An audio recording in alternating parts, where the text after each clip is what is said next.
Hey, how's it going, guys? Carson back here with another haul video. This time, a little bit of a different haul because I'm not showing any books whatsoever today. We've got original comic book art from C2E2, or I should say sketch, commission art, what have you.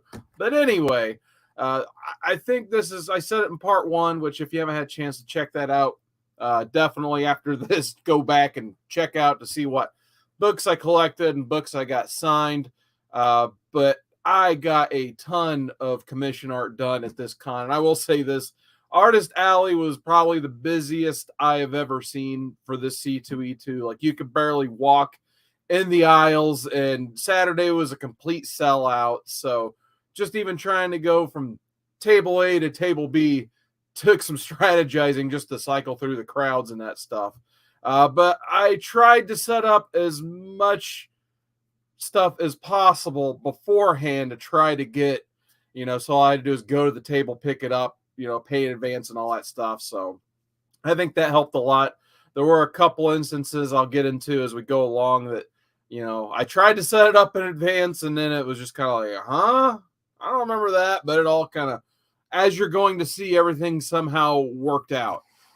So you guys didn't come here to hear me ramble. You came to see some art. So we'll go ahead. And I do recommend, getting one of these. This is just like a little 9x12. You can slip art into it or anything like that.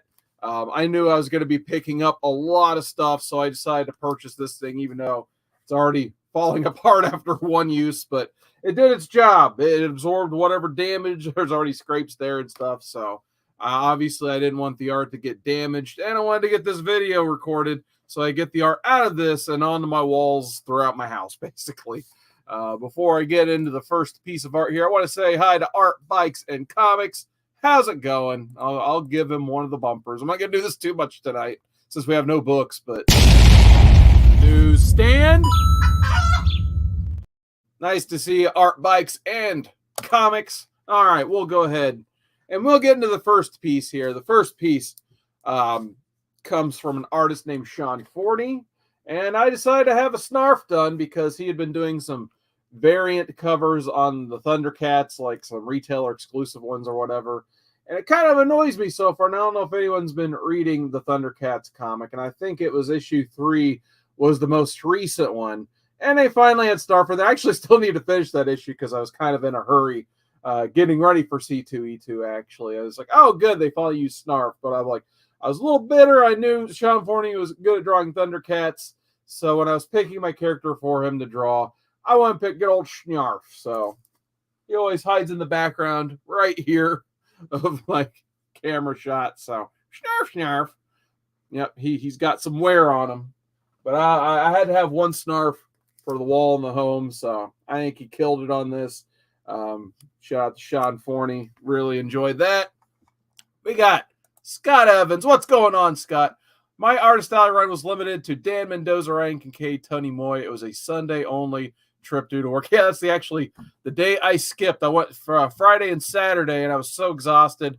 I didn't feel like dealing with all the people I knew was going to be there, so I just skipped that on Sunday and tried to get out of Chicago as quick as I could, basically, to beat traffic. So there's piece number 1.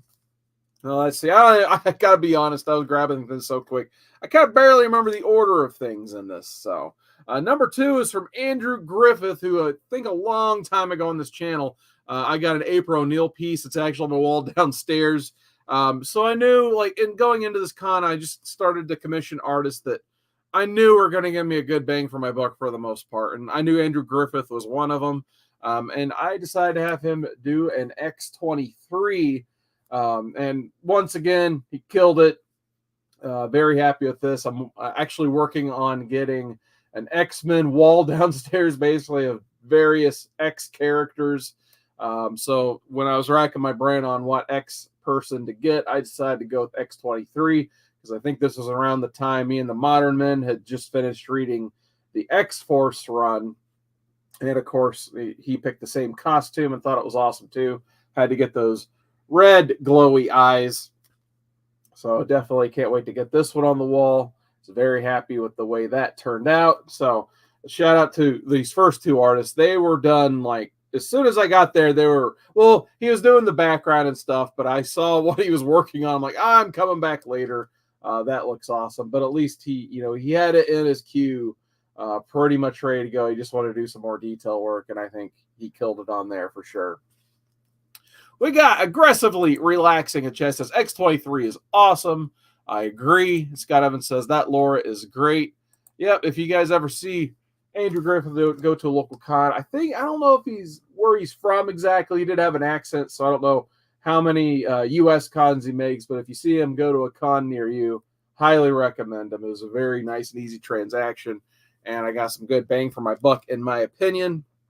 Next was artist Alessandro Micheli, and I believe he was the first artist that opened his commission list for C2E2. So I was very excited to get on somebody's commission list, just because I feel like last year, I think, for instance, I think I only got one sketch the entire show because everything was so busy. And I used to be kind of obsessed with trying to get everything in this book here, and I finally just let go of that obsession, I guess, even though I still want to get one or two things a year in here. I want it, like, basically, if I ask for it in advance, they're going to do it in advance. Sometimes I can handle my book at the show, but then my book is occupied most of the entire show, so that locks me out of trying to get anything else. So when Alessandro opened up his list, I was like, you know what? I'm just going to go ahead and start, asking artists and that stuff, what their plans are when I see it. And he reached back almost immediately, and we started talking, and we agreed on Beast.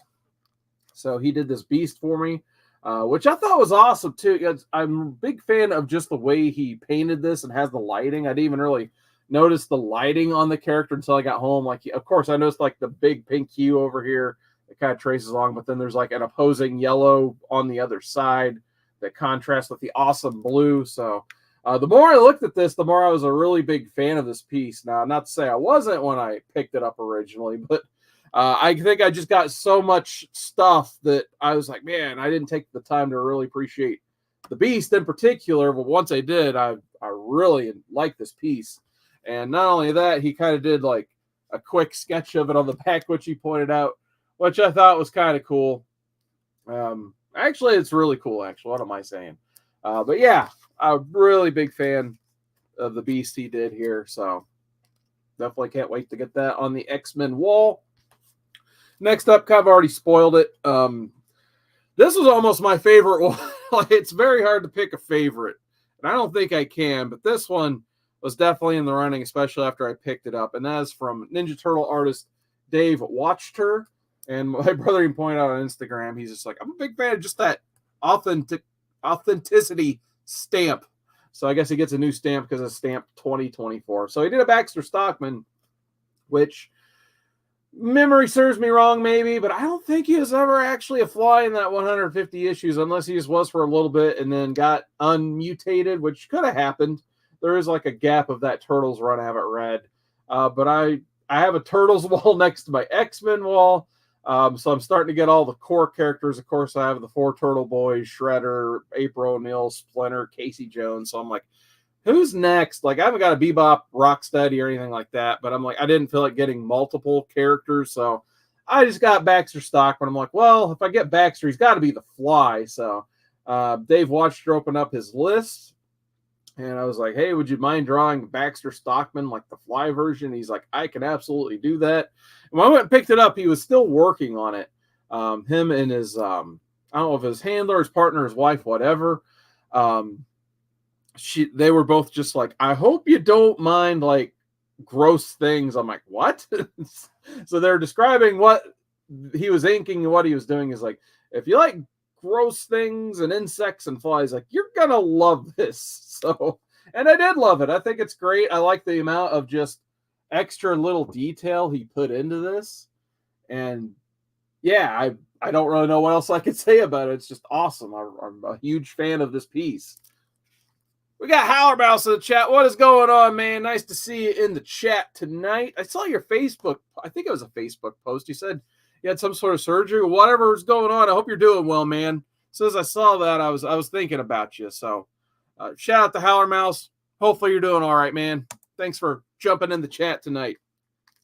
The next one was another one I had. I thought I was going to have pre-done and be able to walk up and pick up as I got there, but apparently this artist didn't get the memo. It was an essential sequential hookup, basically. So that's just one of those artist representation companies that host artists, and usually it's affiliated with charging for signatures and stuff, which kind of sucks, of course, for the fans, but at least it was easy to like look at their list and then reach out to one person and be like, all right, what are these people charging? Will I be able to get anything from these people? What's going on? And he's just the whatever person I was emailing. Oh yeah, you get on the list, no problem. So I didn't get on this list, no problem, basically. But good news was the list was only had one person deep, so I got my sketch real quick. I think I actually saved $50 just going to con paying cash. That was Cully Hamner. He did this awesome Mr. Sinister.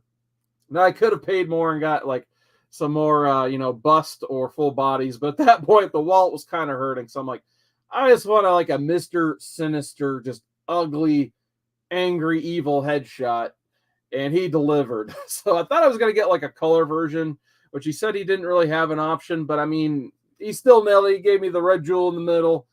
Sinister's pale as it is. I guess I would have wanted a little bit more blue, but I think he still worked some grays and some blues in there. So really happy with the way this one turned out as well. I think pretty good bargain too for Cully Hamner as well. So recommend him. He did, I think he did a little bit of X-Men, but I mainly remember his Jaime Reyes Blue Beetle run too. I almost thought I would get the Blue Beetle, but I'm like, you know what? I'm trying to fill up the X-Men wall. I'm going to go for some Mr. Sinister action. Because I think I already got a lot of, just a few core characters I could still use. But I was like, yeah, X-Men 97. I got Mr. Sinister on brain, so I decided to pick Mr. Sinister. All right. So my next one comes from Chip Zdarsky in like the hour plus wait in line that I had trying to meet him and successfully meeting him. If you guys saw part one, I got some signatures and stuff. And I alluded to the sketch I was mentioning. So basically what happened was he was just having a fun chat with every single person in line. And he probably had the second biggest line for a comic book person at the show. The only person at a bigger line was probably James Tynan, which his stretch from the Tiny Onion booth all the way to the food court. The difference is Chip Zdarsky, his table was just in the middle of Artist Alley. At least he had an end cap table, but his line took up a significant amount of Artist Alley space. So it was kind of not the most fun one to wait in line because everyone's trying to shove through you and get around to where they're going and all that good stuff. But by the time I got up there, it's like, it was originally $10 for a signature, but he's personalizing everything for free now. I'm like, oh, cool, got a little bit of budget. And it's like, oh, by the way, he's doing sketches. I'm like, oh, yeah, he's started off as an artist. He's mainly writing now. So I decided to go Chip's Choice. And if you know something about Chip Zdarsky, he's a pretty funny guy. Like, he started off on the book Sex Criminals, which is a hilarious concept for a book. So I figured he's going to do something funny, and he delivered exactly. He gave me this. He described it as a fat and happy Batman. And we were just sitting there as he was drawing it, theorizing, like, how is Batman fat and happy? First idea was Joker-esque because he wrote, I love crime. And then, of course, the second is all the Robins are doing their job, and Batman's just able to sit at home with his feet up, his cape out, and he's just eating popcorn and pretzels on the couch. Alfred's bringing them, of course. He doesn't have to even get up and get his own snacks. But fat and happy Batman. I was a fat and happy fan with this piece. So shout out to Chip Zdarsky. He was really cool. Took the time to talk to every one of his fans who waited a long time. And this was a Friday line. That Saturday line, I went over. We'll get into why I went back to Artist Alley on the last hour of Saturday. But he still had a very long line. That and Jorge Jimenez was the table next to him, and they were basically passing that line into his. So people knew that in that one line, they got to meet two creators. So it was a very long line. But I was happy Chip was taking the time to do sketches for everybody too. That one was a lot of fun. So that's all that fit into this. There are a few that did not. So the next I wanted to highlight was Kelly Williams, which every time I've gotten a piece from, which I think this is my second piece, my brother's gotten a few. Like every time I've seen a piece and seen the price associated with it, expectations are always exceeded. So this time I decided to ask him for Dark Side. Originally, I got the Swamp Thing from him like maybe 2 or 3 years ago, and it's on my Instagram somewhere. I should have uploaded pictures, but who has time for that anymore? But basically, he knocked it out of the park on that. And then I guess he used to be represented by an artist company as well. He dropped that representation, so therefore his prices went down vastly. So I went and just got an 11 by 14. Even though I'm not a big fan of this frame, I have to go return this and buy a better frame or a much better frame from there. But he did this Dark Side for me. And this was like almost one of the cheapest pieces of the entire con that I got. And it was the first one I went and picked up because I knew he was posting pictures of it on his Instagram. But I was beyond thrilled with this. I knew what I was getting when I picked it up. When I picked it up, it looked even better in person. This was so good. My brother even commissioned a piece and told me to go pick it up for him. And that was this Lone Ranger. So it's 9 by 12. I think it's a 9 by 12. Might be a little bit bigger. But Kelly Williams did this Lone Ranger for my brother as well. And he also kind of did like Alessandro Micheli and did like the little roughs on the back and then traced through them. So I thought that was kind of cool too. So you kind of get to see the original version and then all the watercolors and paints added and that stuff in the final version. So he did the same thing on the Dark Side. Of course, I framed it, so I don't really know a better way to display it right now. But he killed it on this piece. If I bump into him again, I might have to get either another Apocalypse or New Gods type character. Maybe I'll just get a Thanos, but I definitely will probably get something from him again in the future. Yeah. Don't know what else I can say about this piece, except I'm very happy. This was, once again, how do you pick a favorite? So, yeah, Kelly Williams, highly recommended. We got Brett Hess art in the chat. What is going on, Bray? Says, you got such a great collection of original art. Very cool. Thank you, man. Really appreciate it. Always happy to see Brett in the chats. The next one, I mean, I talked about exceeding expectations on some of these pieces, but I think this one, of all of my expectations, this one went through the roof, basically, because as you can see, this is not a 9 by 12. It is an 11 by 17. When I ordered this, I basically just ordered what I thought was going to be like just a quick 9 by 12 headshot. Yeah, you know, he did advertise watercolor, so I had some hopes for it. But you can see by the thumbnail that I picked it as the thumbnail because I think when I posted this online, it got like the greatest response from people, whether it be like the Facebook sketch group or Instagram. Like this one probably got the most reactions from people, and it definitely got a pretty awesome reaction out of me.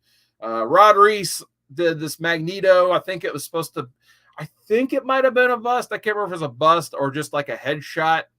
But nonetheless, like he killed it on this. Like I was kind of looking at some of his past work on like, you know, sketch groups on Facebook and comic art fans just to kind of see, you know, what characters he does best or, you know, what he's done in the past. So I know what I want. And I didn't have a Magneto for my wall yet. And I saw one kind of like this. But I think mine's better, to be honest. So I was extremely happy with the way this one turned out. Can't say enough great things about this. I'm very happy with this. Can't wait to get on the wall. It's the main thing. Reason I wanted to make this video today is so I can get all the rest of this stuff framed and get it on my wall so I can appreciate it, not in a stack on my dining room table. So this definitely deserves to be displayed, not laying on a table until I forget about it, which I'm not going to forget about this one. So very happy with this one. I mean, just the detail and like I think the use of whiteout in the eyes to like have this like lightning effect. There's a lot of cool little like upfront details. So this is another one. If he goes to a con that I'm going to again, I'm probably for sure going to have to hit him up for something. What that would be, I'm not sure. But yeah, he killed it on that one for sure. Art Bike says, nice. Thank you so much. And I got to take a sip of water for the final one here. All right.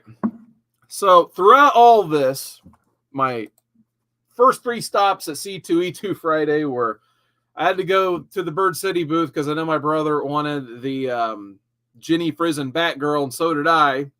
So I had to go grab a couple copies of those before people knew where it was at and sold out. Luckily, I was the first one there. The second thing I wanted to do is check out the Tiny Onion booth to see what I could get signed. and what exclusives I could grab. Luckily, I didn't have to spend too much time there. It did take up a little bit, maybe 30 minutes or so. And the third thing was like the stretch goal of the entire con for me. And I didn't think it was going to be possible, especially like consuming so much early time at the con. And that is getting an Arthur Adams, what they refer to as a remark. Now, he is also represented by Essential Sequential. And the guy I was emailing with was basically like, yeah, that tier, you know, like there were two remark tiers. And I honestly don't know what the difference was for the more expensive one from what I've seen online. But anyway, the guy basically said you just have to show up. It's first come, first serve for those. And I was like, you know what? I'll take my shot. I had enough. Most of the stuff was pre-ordered, almost all of it actually. So if I got nothing in the book, I still had a lot to take home and appreciate, as you just saw. So I was like, well, I may as well just leave my book and see what happens. So I went over there, and luckily I was able to walk up and talk to a rep pretty much immediately.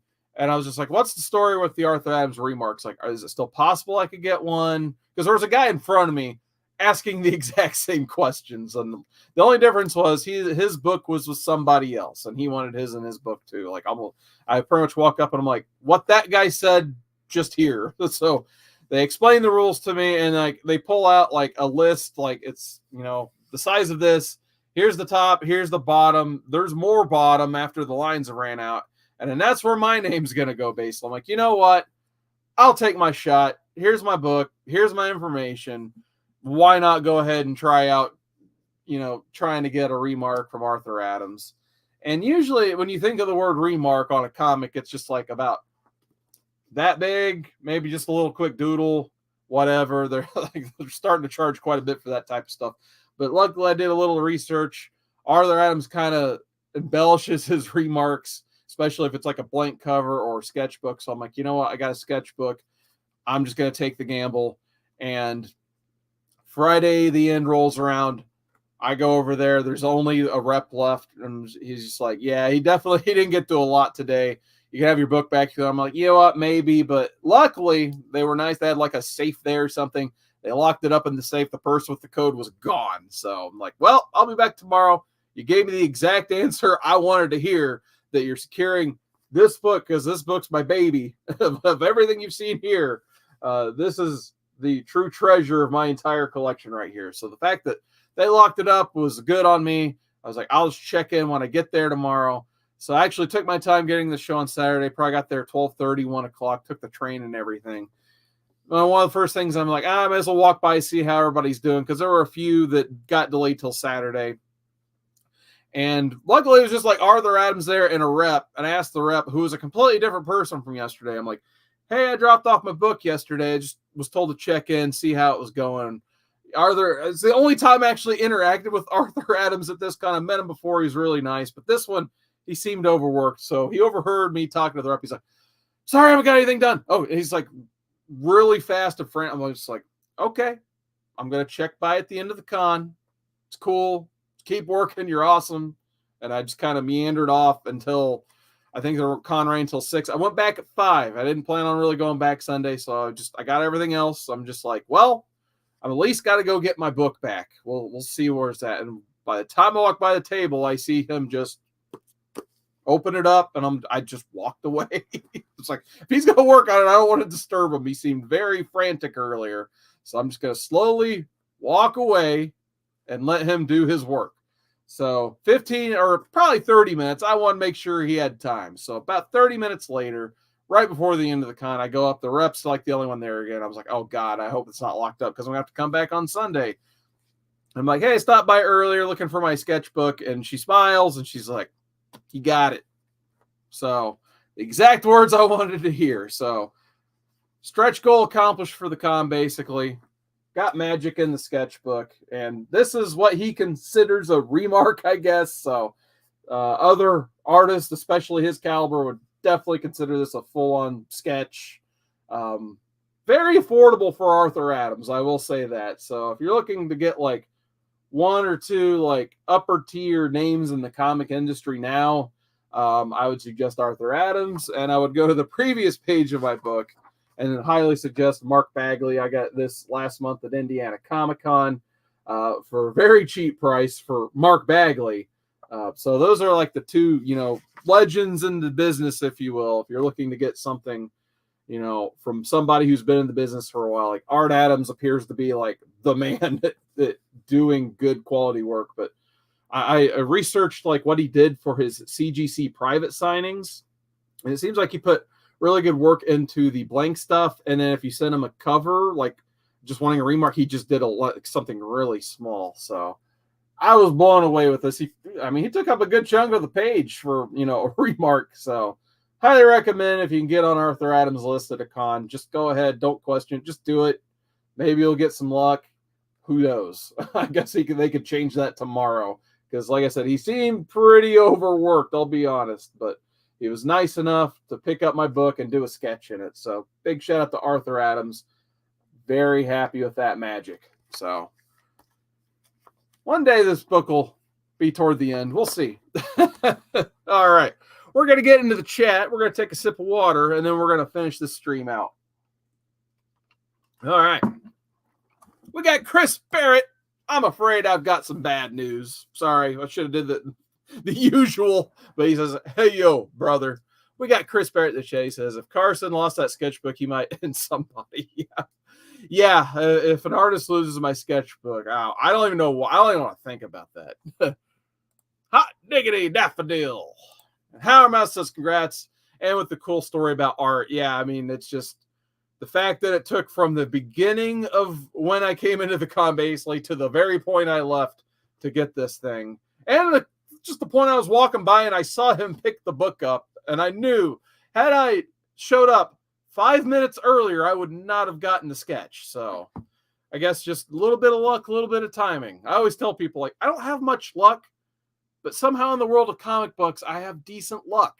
So Chris says, what are you going to do when that sketchbook is full? I guess either run out of wall space or start another sketchbook. But I got some space in here. Like if I get like one a year, that's still a lot of years. So it's right here is where I'm running out of room. So they'll have to start the back cover when I meet other creators and such. So, but I had this thing since 2006. Another artist that was there. See, you always get me talking about the sketchbook. Then I start showing sketches. Eddie Granoff was there. I already had this from him, though, so I didn't want to bother Eddie Granoff again. But I always have to shout him out when showing this because he did the first sketch in the sketchbook in 2006. So there we go. Quick, another little side story about that sketchbook. But we're going to go ahead and sign off here. Thank you guys for joining me tonight. Definitely don't forget to check out the next Modern Men. I believe we're going to try to record. We'll probably just go live again. We're going to do it at some point late Sunday night, probably after 10 p.m. when everybody's available. We're going to be reading New X-Men from Grant Morrison and Frank Quitely. I cannot wait to read that. I might just keep reading until the show, basically, because it's one of my all-time favorite comic book runs for sure. It's one of the ones that kind of kept me in the comic loop back in the day. I was kind of getting on the outs, just starting college, and I didn't really know what to collect, and I just happened to pick up a random New X-Men and be kind of interested to go check out a comic shop, and things kind of took off from there. But anyway, I'll talk more about that on Modern Men next time, so definitely don't forget to check that out. And Chris says, come on, brother, you and I both, you're getting more. I got 2 sketches this year already, but odds of me going to another con, we'll see. That's why I went big on this one. So I was looking at the rest of my schedule for the year, and I wouldn't mind trying to go to a Baltimore or a Heroes, but I don't know, maybe. Scott Evans says, I thought it was Heroes Reborn. We already read that. It was about 10 days ago. So if you go to the Modern Men playlist, I believe the Heroes Reborn one should be up and live and ready to view. But Scott, if you want to read along with us next, the New X-Men by Grant Morrison, we're going to do that. And my goal is 2 weeks after that, we're kind of going to take a comic break on Modern Men, and we're going to talk about X-Men 97, what we thought about that cartoon. And it's been really good so far. I'm trying not to talk too much about it here on my other videos because I want to save up my thoughts and such. But it's all the thumbs up so far. All right, now I'm rambling. It's time to go. I need a nap. Till next time. Newsstand.